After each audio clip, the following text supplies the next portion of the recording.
A very warm welcome to all our viewers in this next session of our Expert Talks series. Rödl Partner presents The Lighthouse, Talks with our India experts. In our episode with Hitesh Khivsara on income tax assessments, we discussed about the various assessments undertaken by the Income Tax Department.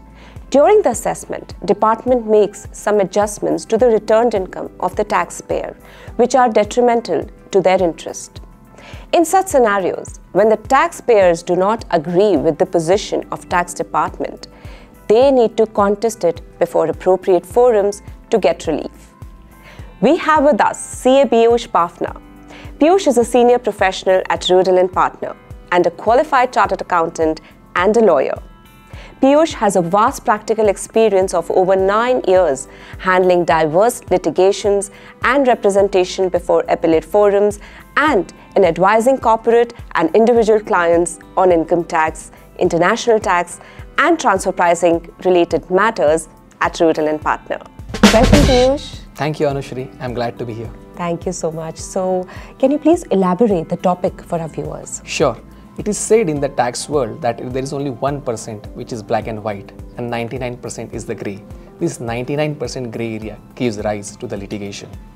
Many times, taxpayers receive an adverse order from the Income Tax Department, either due to difference of opinion about interpretation of particular provision between the taxpayer and the tax department, or conflicting judgments by the court or any other issue, which is detrimental to the taxpayer's interest.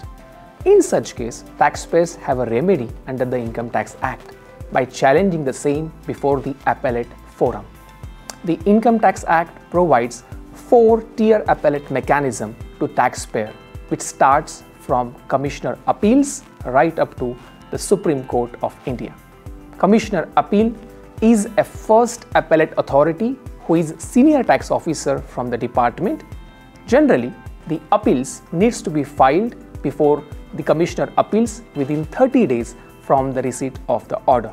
Else, the taxpayer is required to justify the delay in filing the appeal with documentary evidences. The second appellate forum which we are going to talk about is the Income Tax Appellate Tribunal, that is ITAT. It is an independent quasi-judicial body that hears the appeal against the orders passed by the lower tax authorities.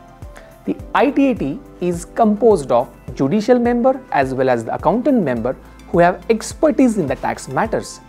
Taxpayers can file their appeal before ITAT within 60 days from the receiving of the adverse order. After the ITAT, taxpayers can also approach to the constitutional courts like High Court and the Supreme Court of India in case the appeal involves substantial question of law. Okay, so how long does it take from filing an income tax return to, say, decision made by Supreme Court? That's an interesting question. Anushrii, there is no time limit prescribed under the Income Tax Act for appellate authorities to pass the order within any time-bound manner.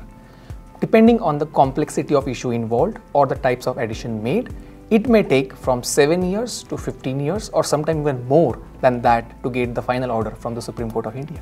That is quite a time-consuming procedure. Yeah. So in that case, Piyush, are there any alternate remedies through which the taxpayer can seek faster relief? That would be certainly an interesting question for our viewers.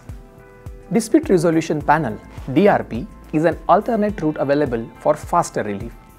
The main advantage of DRP is that it provides binding time limit of 9 months within which DRP has to pass the order, unlike Commissioner Appeal where there is no time limit to pass the order.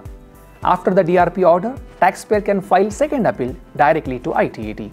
However, this route is available only to the eligible assessees who are non-residents or cases where involve the transfer pricing adjustments. Another interesting alternative which is available is the Board of Advance Ruling, BAR. It was earlier known as Authority of Advance Ruling, AAR. BAR is a statutory body that provides rulings on the tax implications for non-resident taxpayers and resident taxpayers who have international transactions. Its advantages include offering certainty on the tax matters, reducing disputes, and promoting ease of doing business by clarifying the tax liabilities for eligible taxpayers much in advance. The next alternative can be application under Section 264 to the Commissioner. It is another alternative where statutory period to file appeal say is over, or rectification of any adverse order is required which is otherwise not appealable before Commissioner appeals, say rejection order under immunity for 270AA. On transfer pricing front, advance pricing agreement, that is APA, has been much successful mechanism to provide certainty. It is a form of formal agreement between the taxpayer and the tax authority which establishes transfer pricing principles for transaction with foreign related parties in advance that helps in avoiding the litigation.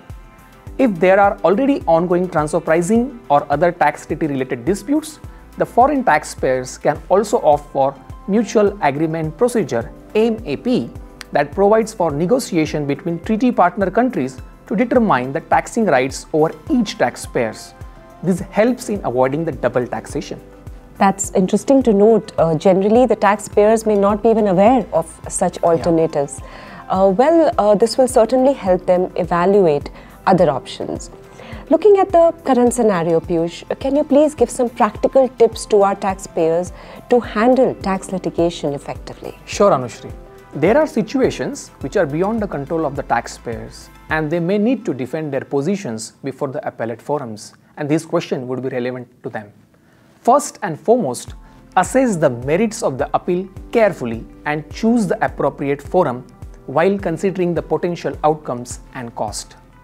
The second important point is taxpayers should maintain accurate and comprehensive records of financial transactions, research material on the tax positions adopted, the various submissions, filings and correspondence to provide evidence and support their position during the litigation.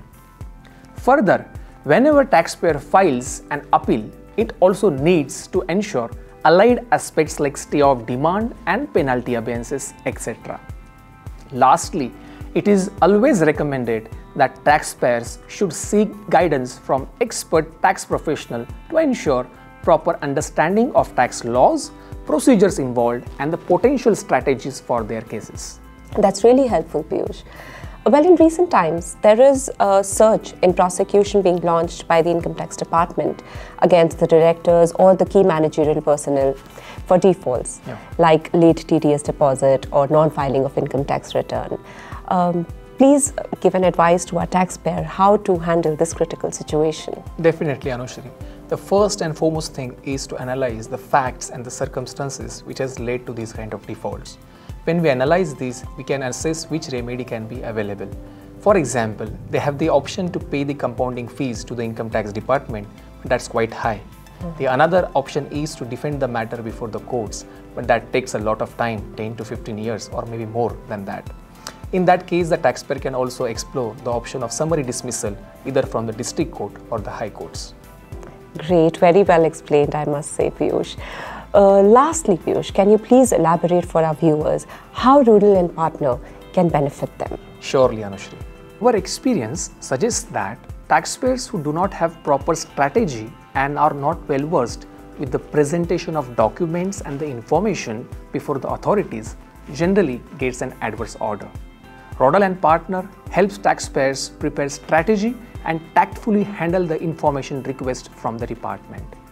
After the introduction of faceless appeals, it has assumed significance to submit required details and explanation in a format that is easy to understand for the tax officer.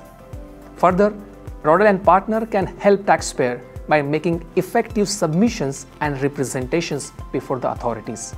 Many times, effective representation before the tax authorities saves taxpayer from avoidable future litigation. Rödl and Partner, with the help of its competent team that has vast and diverse experience, can support taxpayers with proper guidance and handholding dealing with any type of income tax proceeding, be it assessments, transfer pricing proceedings, appeals, penalty proceedings, stay proceedings, prosecution notices, summons issued from the investigation wings, application under Section 264, obtaining lower withholding tax certificate, or any other proceeding for that matter. To speak in one sentence, Rödl and Partner can be one-stop solution for all its income tax proceedings related requirements for the clients. Thank you so much, Piyush, for this insightful discussion. I'm sure our viewers will benefit from this session and they will understand various aspects of the income tax litigation in India. It's my pleasure, Anushrii. I'm delighted to share my thoughts on this burning topic. If our viewers have any queries, they can reach out to us. We shall be happy to clarify the same. Thank you. Piyush's contact details are given in the bio of this video. Thank you for watching our today's episode. We would love to stay connected with you via Rödl Partner presents The Lighthouse, talks with our India experts, with many more informative videos. Until then, please be safe, grow your business, and play by the rules.